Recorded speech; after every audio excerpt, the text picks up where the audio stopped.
actually been having a blast lately. Uh, we all have different parts of our career journey, and I when I separated with Beamery at the end of last year, I fully expected that I wanted to build back some of the board and advisory positions I had that I had to give up because I had a conflict of interest when I took a role with Accenture, and most of my advisory positions were with delivery and consulting firms. And on this term, it's been mostly with ISVs in the HR technology sector, as you not surprising. And I fully anticipated that I would find a role that was more similar to probably the largest thing I've ever done, which is running first SuccessFactors and SAP SuccessFactors, the North America ecosystem. And then I took over the global ecosystem about 5.5 years until 2015, when I segued away. Mostly, I would have never left that job, except they broke mine into 5 separate positions. Oh, Um, you and were overworked. Well, no, I had 129 people globally reporting to me. We had impact on over $1 billion in revenue that demonstrated partner attachment and impact as determined by sales leadership, which we had tied to every qualifying partner accreditation for, yes, this was strongly influenced, and the partner team is accredited to having influence over this deal. And to this day, they don't have remotely the level of insights that they used to have. So I started then put the formal name. The reason I originally called myself, and I got to change this too, I called it Bourbon Consulting. This came out of my SuccessFactors days, and it's not for what you might think. Yes, I do happen to enjoy bourbon, but that wasn't the objective. We did all of the different sessions, and SuccessFactors and SAP still do this. They're at the Venetian. And if you've spent as much time in the Venetian as I have, there was the latest watering hole open used to be a place called the Bourbon Room. We did so much partner work and engagement in that place. Now that place has turned over twice. It's still there, same location.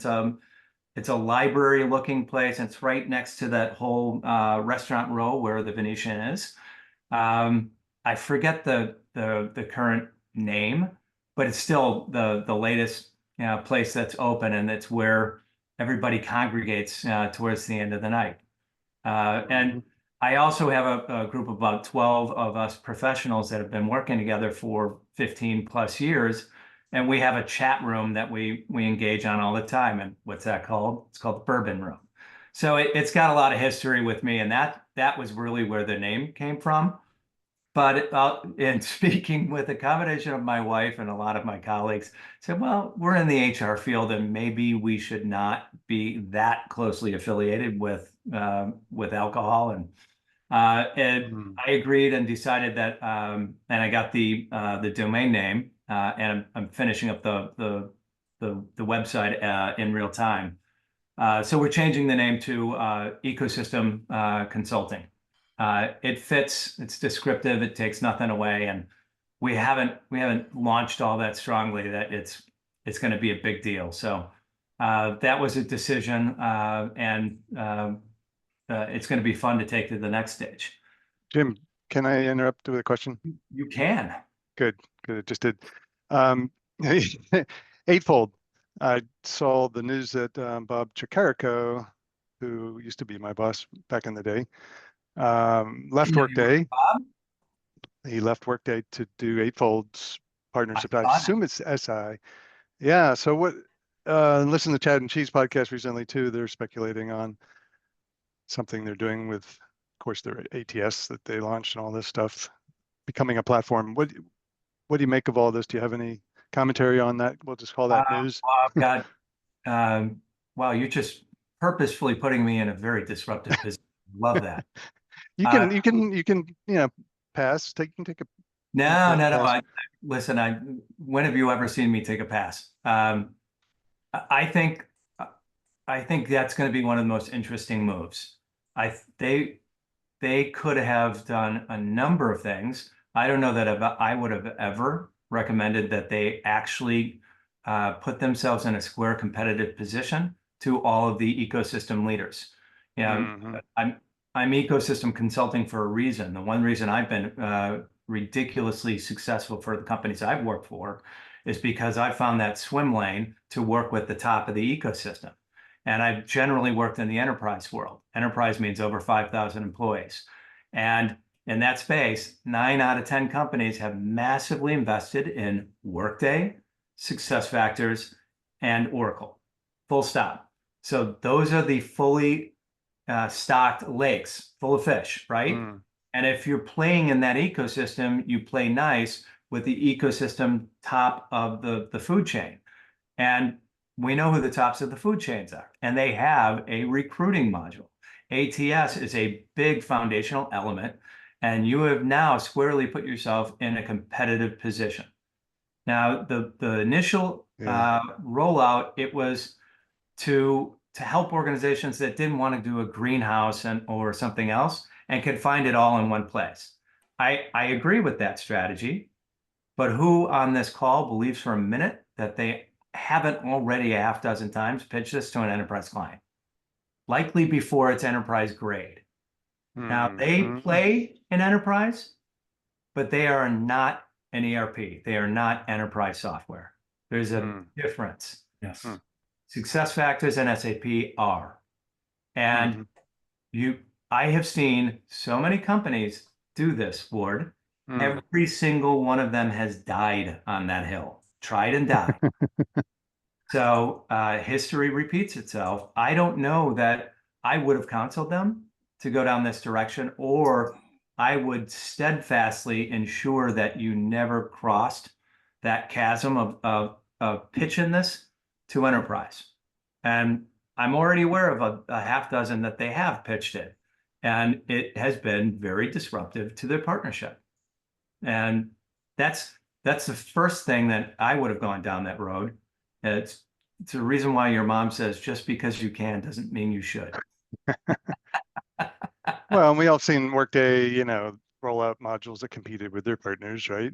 From Well, recruiting oh to yeah. learning and so forth. And they're Well, still, they're always going to be disruptive. They tell you when you yeah. enter their ecosystem that uh, we reserve the right to develop anything, right? And it's a risk when you do that because you're also teaching them. So they absolutely can do that.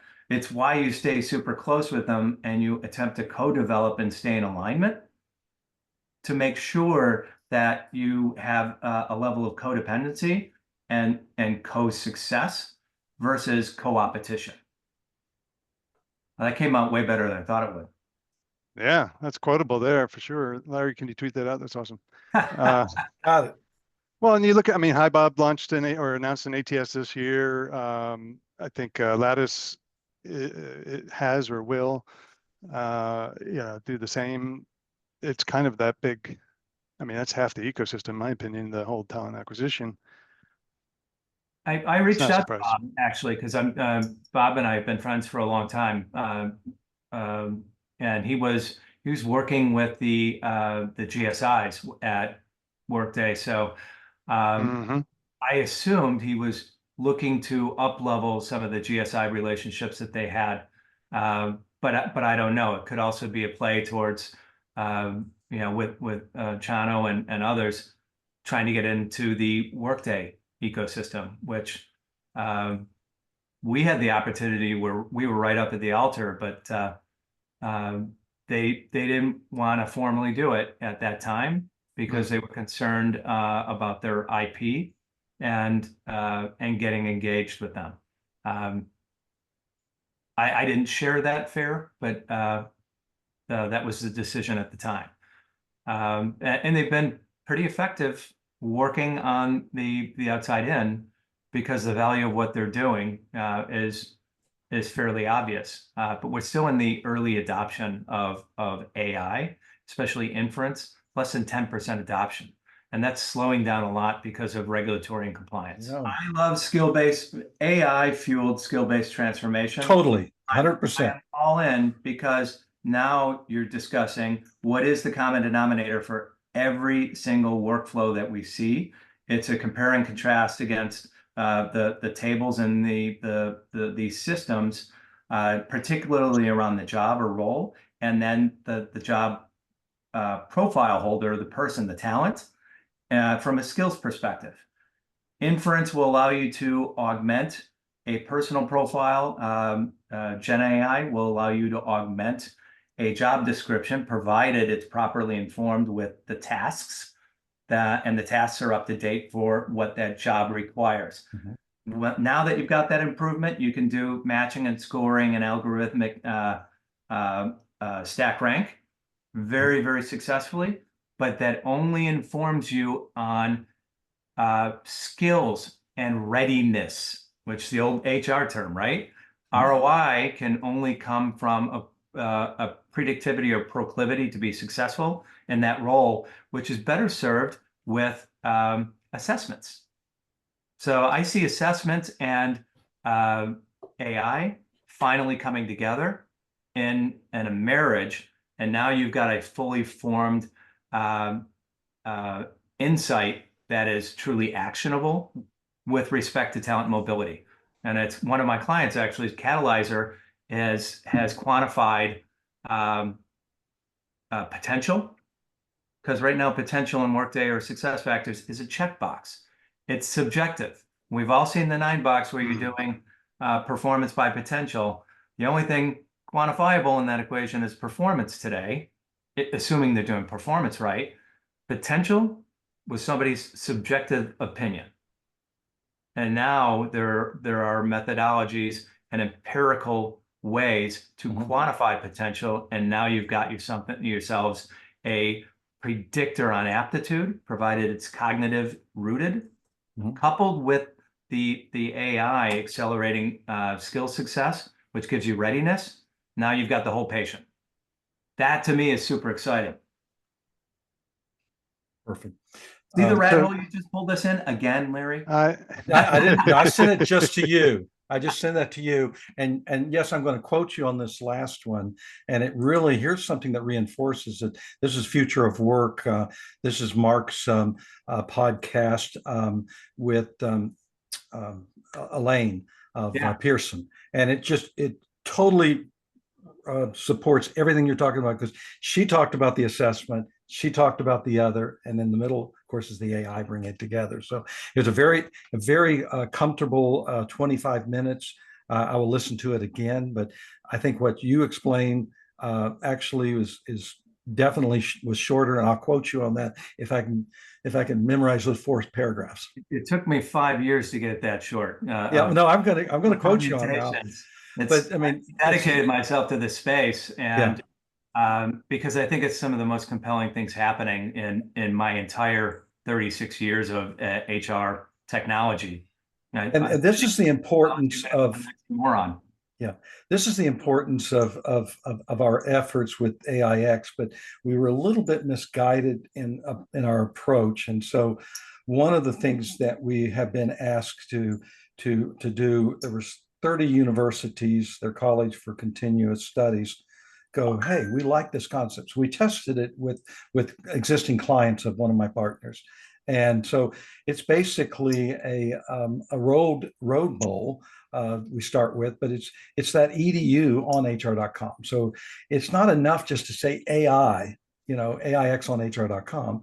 We needed to make it more community centric. And this is one of the missing points with the talent, what you just described, the disconnect between the universities and their local constituents, the large employers, especially those continuing College for Continuous Studies across the country. Yeah, and so their eyes are just bright with what you just said. The only time I want to use assessments in talent acquisition is for college kids who don't have experience, so that cognitive predictor tied to role could be super cool, and allow for some separation.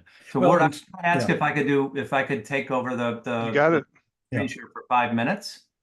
please. Because I wanted to share with this group, truly share and get your feedback. Am I on the right screen? What are you seeing right now? Yep. We sees unlocked this- the 10x force multiplier. All right, you probably need Well, I to. was seeing this slide sorter type I screen, I think. had on the wrong one. So here we go. Corrected. Now you're on the big screen. Mm-hmm. So I had a good marketing friend. So the one thing that I've always said is that partnerships really unlock the 10x force multiplier. I have seen this in my own work and in the differentiation. I've always been able to pick the winners in every single HR technology category, and it's invariably those who have the best, most mature execution in their partner go-to-market. You can set your watch by it. It is compelling when you see a couple of things that I created.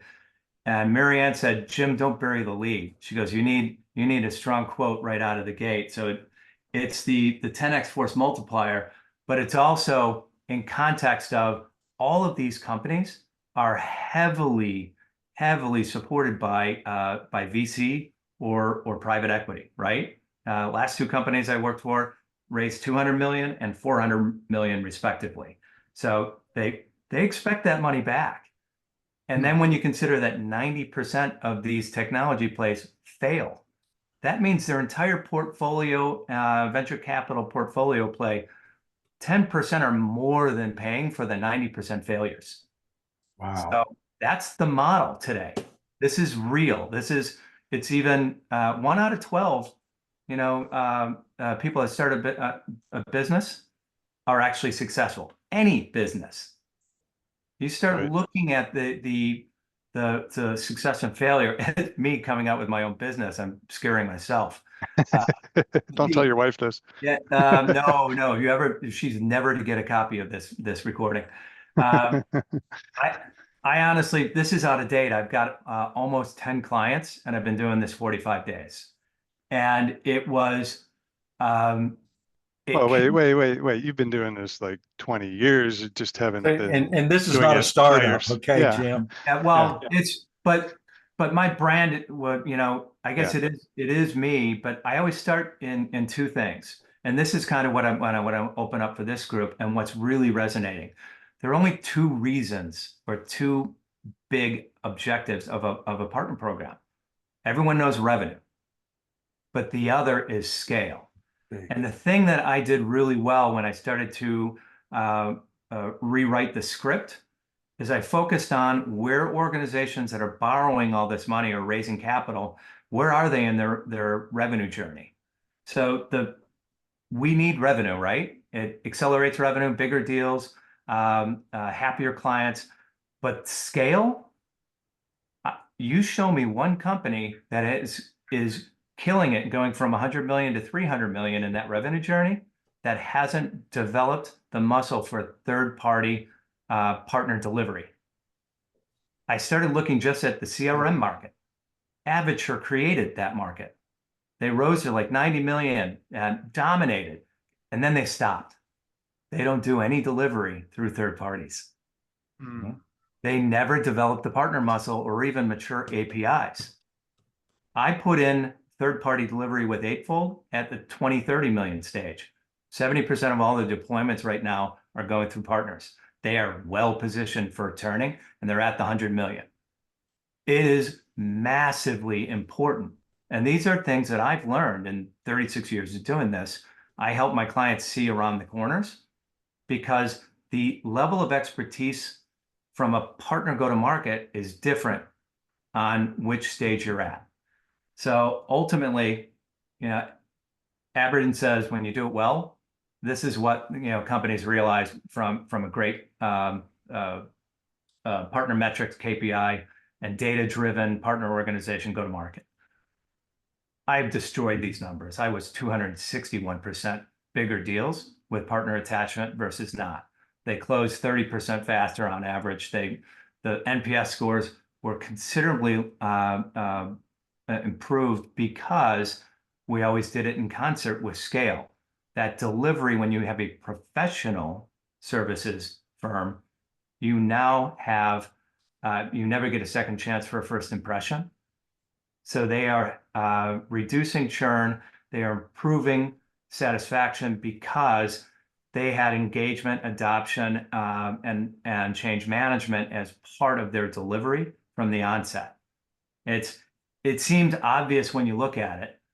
This is an eye chart, but I tried to put everything on one. You did it. But this is where I came to. When I was at SuccessFactors, I had 127 global people on my team. These were each individual roles on my team globally, right? And this is a level of expertise that you really need with these operating motions in order to realize the metrics to the right. And then I started breaking it down into, yeah, you need a business plan and you need to get to the yellow as fast as possible with quick wins. But that business plan and the attribution model has always been at the heart of what I've done differently. And when I consult now with organizations, I don't get trapped in the referral game, meaning that all they focus on is this idea of deal origin. They get so myopically out of alignment towards partner engagement, which is what gives you that 10x. So when I help them to remember that they've already got a plan, and this example, 22 million is their net new. I focus on what percentage is reasonable for partner impact on what we've already stated as our most critical revenue journey. And now you align it to their budget. Now you've got data, and then you break it out into 3 partnering types: referral, yes, as well as resell, co-sell if they have it, and then finally co-sell. And then you mandate one additional step. Registering a deal isn't enough. It's engagement. Though you need to build that additional muscle of salespeople cooperatively, collaboratively selling together, not in parallel, together. Now you see client outcomes that allow you to get to that 10x force multiplier. And you also automatically, because you've got a business-driven attribution model, you can roll this out towards partner connectivity, and assigning partner targets reasonably towards how you're going to achieve that partner attachment. This is game-changing for helping partnerships and a reasonable data-driven approach towards success. And now you're doing the same operating motion we've all done in our sales careers, right? Except now you've got, here's a deal with a partner, here's a deal without. It's really easy to compare the data metrics. I won't take a client unless I get a year commitment, because I can't demonstrate partner success unless I have a year look back of those metrics demonstrating the efficacy not only of my program, but the outcome. This is what I really wanted to bring to everyone and what was resonating. And this is where I have the most fun. And this is where we can chat. I started looking, this is my career put on a single slide of the companies and how I've assisted them in their revenue journey. And I swear, Ward, I didn't realize when I put this together, since 2000, with the exception of one, and that was Accenture, every company I've worked for since 2000 has been acquired. I've had 8 equity events. Now, I'm not lucky. I'm picking the companies I want to work with, and I'm accelerating these outcomes. But demonstrated success, this is how 95% of every booth in Unleash 2 weeks ago, they've all raised a significant amount of capital. This is what keeps founders up at night. And this is what they need to consider when they're putting together a world-class partner go-to-market, because all of them are underfunding this aspect. I was just going to ask you that exact question: is how are you going to assess whether they're even thinking or capable of funding what is needed? They're all capable of it. You make decisions every day. I mean, the idea that, and I put this up for a reason. This is just PeakSpan's version, I want to talk about why partnerships are important. That 10x gets you a seat at the table. There are 100 more in every single category that don't even make the sheet. So Yeah. you got to make the sheet. That's a seat at the table. But then you got to execute well in your partner program. That gets you to eat. This And is the conversation we need to be having in context of return on investment from a world-class go-to-market, which is your ecosystem strategy. who's Peak Span? They're one of 100 different analysts who are creating. I thought this was good because it did a really good job at categorizing the different elements and putting a lot of the leaders in. It was the least dizzying when of all of the ones that I saw. I've got actually a deck that has 25 of all the different analysts and they all have one of these. Whether it's Person, whether it's Gartner. I just chose this one because I thought they did a pretty good job in the categorization. So they're Can you HCM share that with me? consulting. Yeah, I'll share I've never Katrina. seen this one. Yeah, I hadn't I've either. never seen one with the talent and the payroll on the one thing. I'll give you the one with 25. It's really Perfect. interesting because it's got them all. I think we Yeah. all would be interested in that, Jim, because we all understand if we don't make the charts, it's kind of difficult to get the conversations going with the larger players. I So mean, Talent Tech Lab has one, and then Mhm. Renee from And then FinTech pay to came out with play one. is a part of this in some of these cases.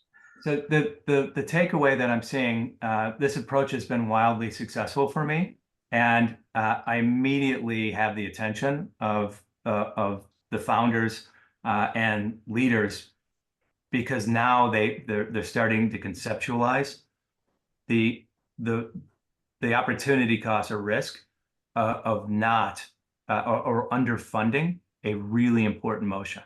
It is the most underfunded aspect or division of anyone. And I'm negotiating, and Larry, you mentioned a podcast. I did my first podcast. We're calling it Partner Science. I partnered with Kyle Burnett and Josh Ruffner, who have developed partner technologies and sold partner technologies over the last 20 years. And we're talking about what are the challenges in partnering and go to market. And we had just a blast in our first effort. We had so much out of there that we think we have our first 3 podcasts just from the content, from the hour and a half that we were chatting. And we're going to try and do this every week or every other week, and start inviting folks like Ward has done for us over all this time to have engagements in and around partner science, right? And truly turning it into a science and not an art form. I don't see it listed on the podcast network yet.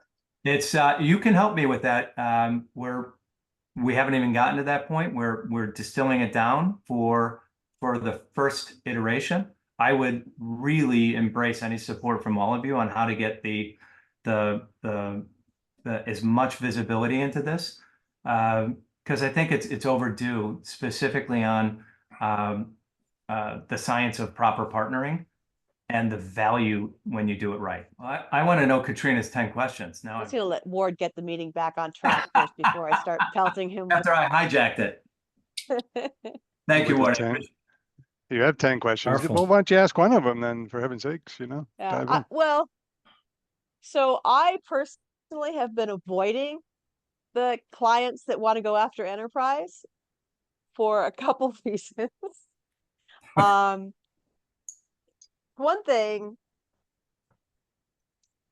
so it takes a long time, right? Especially if they don't have integrations and they think they can just build them willy-nilly and it's just easy and everything will be fine, right? Or they think they have integrations and they really have some sort of, Band-Aid situation happening. It's gonna I know exactly where you are, and I'm that it's a cornerstone element of my recommendation. The biggest IT debt that these technology firms have is integration.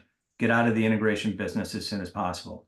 Get a platform player such as the cloud connectors, the cloud connectors, Workato, all of them. There's some great offerings, and they've got this one-to-many pre-connection that is brilliant, right? There's the Workato Sima Chowdhury combination. Yeah. So So, but whatever one is the best fit for Mhm. where they are in their Right. technology. The Right. more important thing is a world-class API, multi-threaded, not single-threaded, that gives you the basis for the connector. Because remember the discussion for the scale, Mhm. a platform approach is so easily adopted by third-party partnerships, taking over the whole patient, which is helping you co-sell, doing the delivery, doing the integration, and then post-go live support. And these platforms are fully supportive of third parties coming in and doing it with a preset methodology and ease of connection. It Right. can save you 2/3 the time and cost of what it would normally take when you put all of it into your internal development team. iSIMS was a fantastic case study of they had like 10 to 12 people in development responsible for overlooking their integrations. When they really went all in on the cloud connectors, they have 1.5 people now managing their connectors, and it was game changing for them. Right.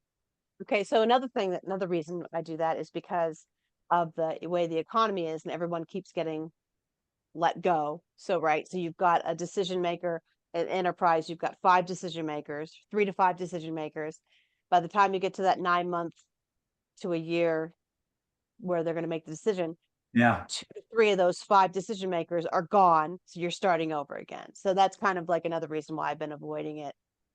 And is this all human capital? Because it takes 9 months to close a deal, whether it's mid-market or enterprise, and it takes almost the same effort sometimes. Although you Right. have less turnover, I will agree with that. That's a great Mhm. point.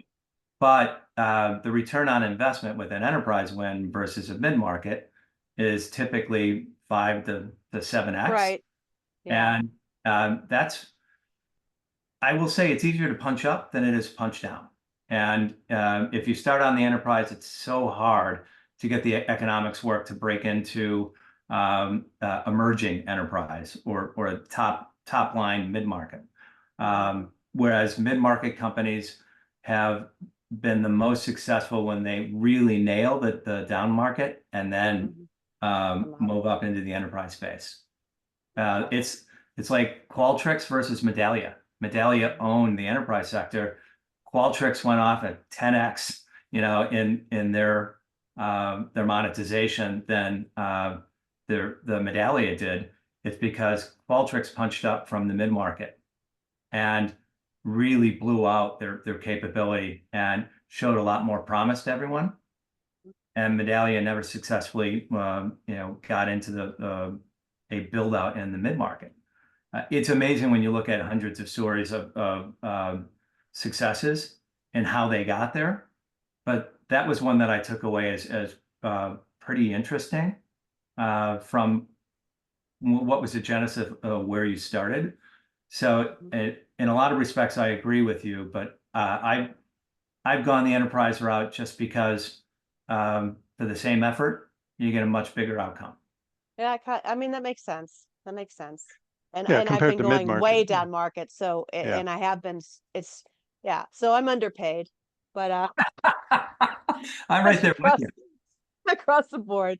But, and so how long do you tell people it takes to get them? Because if you're saying you need a minimum contract of a year, I'm assuming you go in there and you say, you better have some goddamn good APIs. You better have your integration set up. And then, like, how long do you say it's gonna take to get them on the marketplace, for example? I love that question, Katrina, because I am rolling out as a part of this call it it's a partner readiness assessment, Mm-hmm. right? And it incorporates through discovery all of these things, and the length is fully determinate on a litany of things that I naturally have just incorporated into how I've helped firms. But the process of actually writing it down is more than a little cathartic. And you start looking at all these things like, holy cow, there's a lot. there is so much that you need to consider that I end up taking for granted half the time. And now my ability to articulate what I can bring to the table is so much better because of questions that you just asked, that I'm forcing myself to go through and as part of this assessment. For some, I can demonstrate impact in 3 months. Just because of the people that are signing on, I think by the end of this month, I'll have almost 1,000 years of experience for the team that I've built in this fractional partner as a service model. The other thing that has been fun to start doing in a non-threatening way, I'm still working on this, is when you're on the revenue sheet, the revenue journey sheet, saying, so my question is, I'm going to find somebody in your category. Do you want to work with me, or do you want to compete with me? Work against me. Find somebody. Yeah. And I'm pretty good at this. So I'm talking with you first because you're in the 2 to 3, and I am really being selective of the companies that we're choosing to work with, because there's some that are never going to make it. I mean, never going to make it. There are easily 30% of the companies I saw at Unleashed 2 weeks ago who none of us are going to see next year. There is going to be a bloodbath in this space. We haven't seen it. And part of it's going to be, we're seeing acquisitions now from the tops of the ecosystems. They've started in tier 2, as we've seen. One tier 1 so far, which is the acquisition by Workday a month ago of Athena's company. Now everyone in that category within the ecosystem, off, right? Workday's not working with anyone in that category. They're done. They independently got to find a way to break in to Workday clients.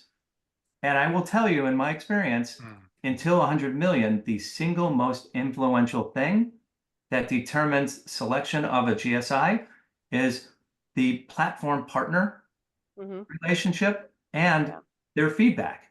It's huge. That's why I said, be careful, Eightfold, when you're, make a decision to compete, because, a black eye is the best outcome. Wonder if Raven Intel picked up Eightfold yet in their SIs. Well, they should, because they already have 7-figure plus implementations going on, which means they have the attention automatically of all the GSIs. So they're at the exact right position for making the turn in the run to 100 to 300. Great insight, Jim. Great insight, team. Well, it really is. Thank you. Yeah, I appreciate it. And Jim, if you share some things, that would be great. Yeah, awesome. I'll send that stuff to y'all. Please. I'll disseminate it through Word. Yeah, I'll post that. Awesome. Cheers, Thanks, everybody.